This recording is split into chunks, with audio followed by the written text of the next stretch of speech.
السلام عليكم. كنتمنى ان شاء الله تكونوا دائما بالف خير وتكونوا بصحه جيده، ومرحبا بكم معايا في فيديو جديد. غادي نقدم لكم ان شاء الله الشباكيه المغربيه ديالنا على حقها وطريقها، زوينه بزاف بزاف بدون زبده، رائعه بمعنى الكلمه، كتذوب في الفم هشه وفيها واحد القرمشه عجيبه. من نوع ديال الشباكيات اللي كنحماق عليهم هي هذه، بطريقه شباك اللي سهله ان شاء الله، ما تاخذش منا بزاف ديال الوقت وسهله بزاف.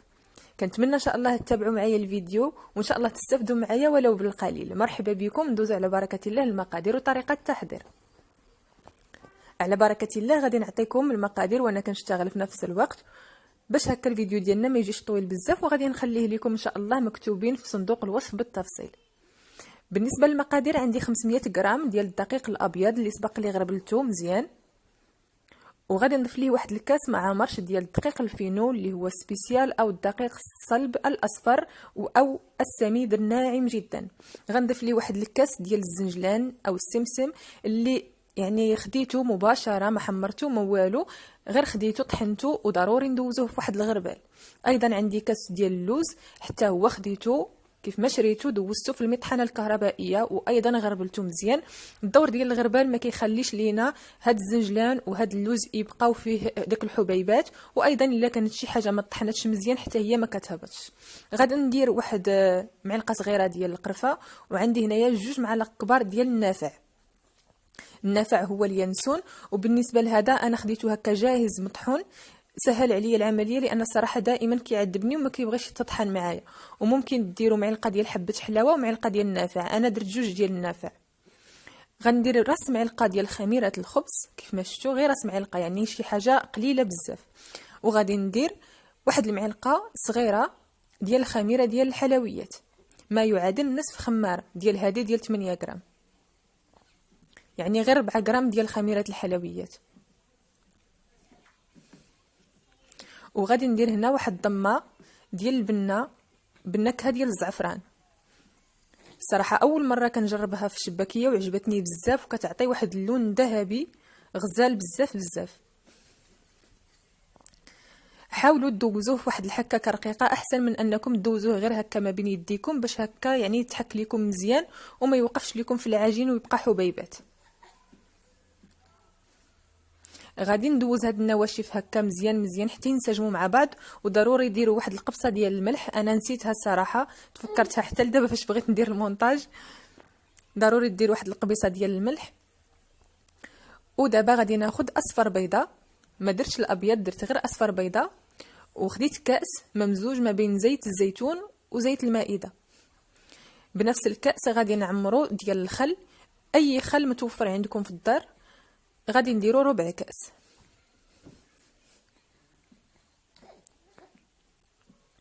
غادي نحاول دابا نجمع هاد المكونات، وانا كنعجن كنضيف الماء الزهر بشويه بشويه، كاس الا ربع. وغادي نكمل بالماء اللي دفيته قليلا، دافي شويه، خدا ليا كاس واحد ديال الماء.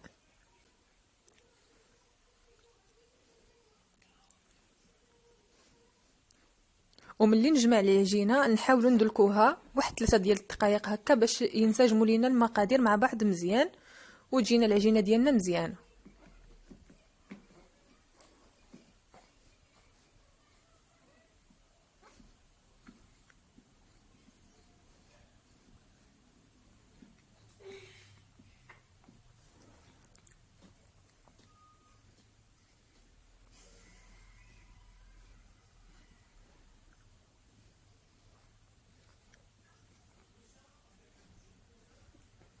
وهذا هو القوام ديال العجينه. العجينه لازم تبقى بحال هكا، تكون قاصحه شويه، ما تكونش مرخوفه بزاف. ودابا مباشره غادي ناخذ العجينه وغادي نقسمها على 4 ديال الكويرات.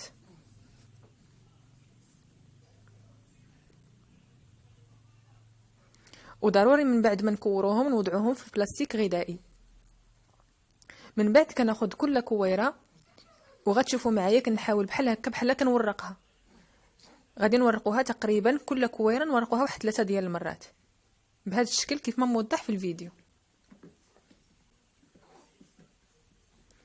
من بعد مباشره كناخذ المربع الاول،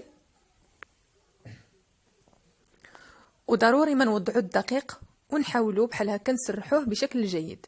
ودائما وانا كنسرح كنطلقها مزيان مزيان، وكيف ما كتشوفوا معايا نتمنى يكون واضح في الفيديو ان هاد العمليه هذه كتسهل بزاف. فاش تبغيو تطلقوها تبقاو بحال هكا كتهزوا، وضروري تهزوا العجينه وتجروا المدلك. نتمنى ان شاء الله تكون الصوره واضحه، لان عاونتني بزاف هاد القضيه هذه.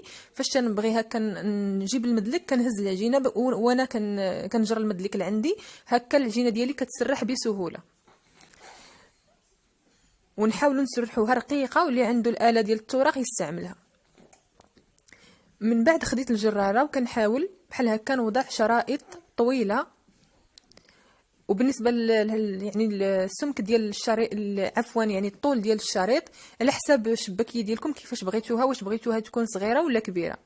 هذه هي الطريقه ديال التشباك اللي غادي نستعمل ان شاء الله، سهله بزاف. انتم كتشوفوا معايا كناخذ كل شريط، كنحاول نجيب الشريط حتى لتما، يعني بقى لي تقريبا. مهم نتمنى الصوره تكون واضحه، ما عرفتش كيفاش ندير نشرح لكم هنا. مهم الصوره هي واضحه. ترجع هذا وتنجمع، وهنا كنجمع الاطراف. ها هي كيفاش كتجي الشباكيه ديالنا. غنعاود معكم واحده اخرى. هكا كنجيب الشريط كنتنيه حتى لتما باش يبقى لي تقريبا السمك ديال شريط واحد. نعاود نجيبو للوسط ونجمع الشباكيه بهذا الشكل.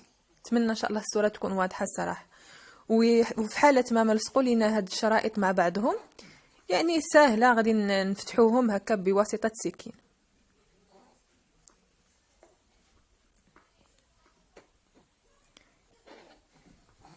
وان شاء الله هاد الشبيكه هذه غير تطلقوا يديكم فيها غتجيكم ساهله بزاف. انا صافي من بعد يعني جاتني ساهله بزاف بزاف، صافي وليت كنديرهم بسرعه وساليتهم الصراحه في وقت قياسي. غير هذاك الطليق هو اللي خدا ليا شي شويه ديال الوقت، اما التشباك كان تيجيني ساهل.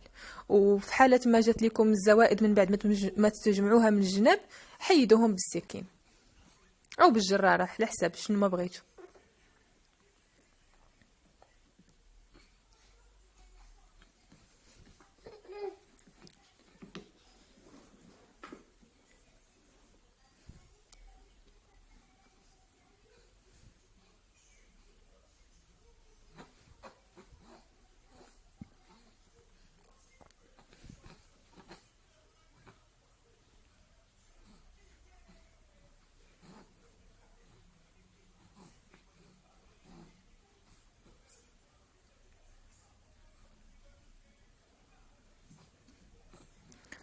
وهذا هو من بعد ما كملتم. هذه هي الكميه اللي عطاتني.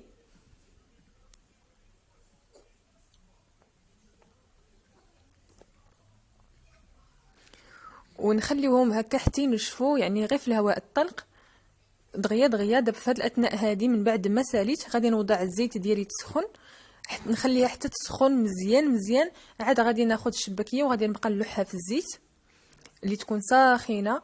بمجرد ما تاخذ ليا اللون، تبدا تاخذ اللون، صافي نزولوها من الزيت ونوضعوها في العسل. وبالنسبه للعسل راني سبق لي موجداه معكم في القناه صنع منزلي. انا دفيتها شي شويه وطفيت عليها البوطه، يعني خليتها غير طلقت راسها، ماشي سخونه العسل، غير طلقت راسها يعني وصافي. وطفيت عليها النار وغادي نبقى نهز الشباكيه من العسل ونوضع عفوا نهز الشباكيه من الزيت ونوضعها في العسل. نخلي الشباكيه ديالي في العسل يعني اكثر مده ممكنه تما باش تشرب ليا مزيان.